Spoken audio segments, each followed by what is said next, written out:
Hey everyone, welcome back. In this video, I'll show you how to change your ringtone on your iPhone, step by step. Whether you want something fun, unique, or just different from default sounds, this is for you.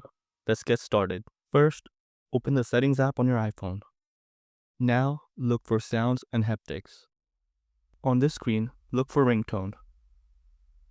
You'll see a list of tones already available. Tap any tone to preview it. When you hear the one you like, leave it selected, and that's it. You can always come back here and change it anytime. If you want to have a different ringtone, you can also buy a ringtone. In the same ringtone section, tap Tone Store at the top. This opens iTunes stores for ringtones. Browse or search for ringtones you like. Tap one to preview. Tap the price to purchase and download. Once downloaded, it'll appear in your ringtone list, ready to use. Want to know who's calling without looking? Set a custom tones for contacts. First, open the Contacts app. Tap the person's name, tap Edit, tap Ringtone, choose a ringtone, tap Done.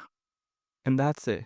Now you know how to change your iPhone ringtone, whether it's a built-in one from the store, or even for a specific person. If you found this helpful, give it a thumbs up and subscribe for more iPhone tips.